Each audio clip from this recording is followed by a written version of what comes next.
Good day, everyone. In previous meeting, we had learned about the characteristic of analytical exposition text, which we specifically discussed about simple present tense. Well, now we are going to learn about other characteristic of analytical exposition text, which are causal conjunction and internal conjunction. Sebelumnya, konjungsi atau conjunction merupakan kata penghubung untuk kata, frasa, klausa, kalimat, dan paragraf. Causal conjunction sendiri adalah kata hubung yang berfungsi menjelaskan alasan dan mengapa atau menjelaskan sebab terjadinya suatu dan akibat yang ditimbulkan. Bisa juga dikatakan sebagai hubungan sebab akibat. Kata causal conjunction ada beragam, yaitu although, yang berarti meskipun atau walaupun, in case, dalam hal ini, as a result, yang berarti sebagai hasilnya, in order, agar, by, oleh atau dengan, consequently, akibatnya, because, karena, because of, karena, atau penggunaan because of diikuti oleh noun atau noun clause. Due to, karena, despite, meskipun atau walaupun. The reason, alasannya, in this way, dalam hal ini, so, jadi, otherwise, sebaliknya, so that, karena, since, sejak, so as to, agar, yet, belum, until, sampai, thank to, terima kasih, thus, dengan demikian, to that end, pada akhirnya, unless, kecuali, therefore, oleh karena itu. Contoh kalimat menggunakan causal conjunction yaitu, pertama, Yuni is sick, so she does not come to my graduation.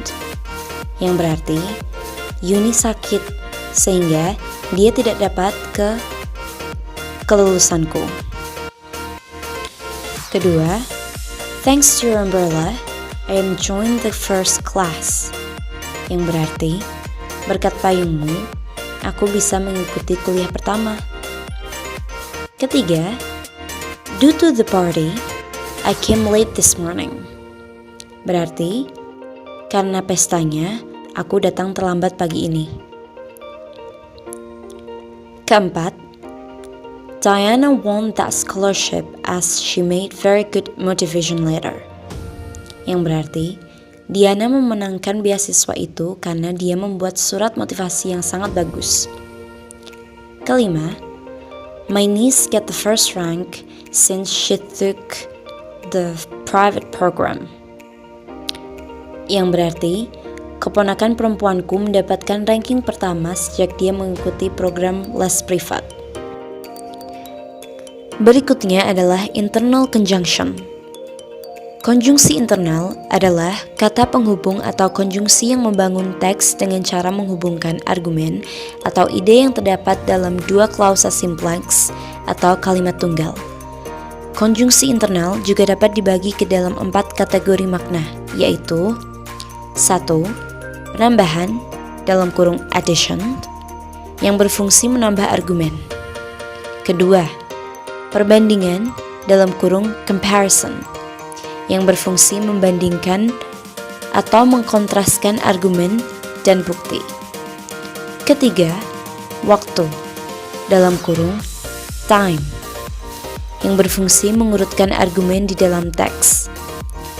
Keempat, sebab akibat dalam kurung cause effect yang berfungsi mengambil kesimpulan atau menyangkal argumen. Contoh kata internal conjunction yaitu 1. Addition, yaitu beside yang berarti selain, in addition yang berarti sebagai tambahan, further yang berarti lebih lanjut, furthermore yang berarti selanjutnya, moreover, selain itu, as well as, yang berarti sebaik atau begitu pula dengan.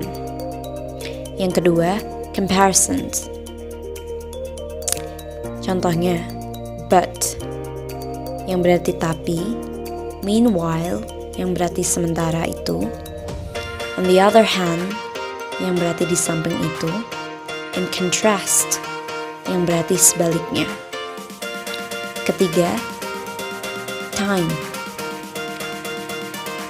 Contohnya, first, yang berarti pertama, then, yang berarti kemudian, all the time, yang berarti setiap saat, next, yang berarti selanjutnya, previously, yang berarti sebelumnya, still, yang berarti masih.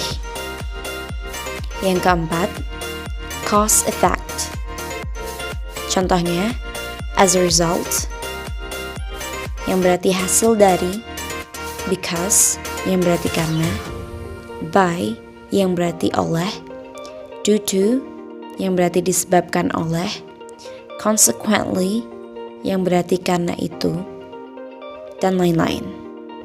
Berikut adalah contoh kalimat dengan menggunakan internal conjunction. Yang pertama, students are given too many tests these days. Moreover, they don't have enough free time. Yang artinya, siswa diberi banyak tes akhir-akhir ini. Selain itu, mereka tidak punya cukup waktu luang. Kedua, Louis has a big house in their family. In contrast, his brother has a small house. Yang berarti, Louis memiliki rumah yang besar di keluarga mereka. Sebaliknya, kakak laki-lakinya memiliki rumah yang kecil. Ketiga, mother wants to pay the purchase at the cashier, but the cashier still looks so busy. Yang berarti, ibu ingin membayar barang-barang pembelian di kasir, namun kasir masih terlihat begitu sibuk. Keempat, because it is raining, she just stays at home. Yang berarti, karena sedang hujan, dia hanya tinggal di rumah saja.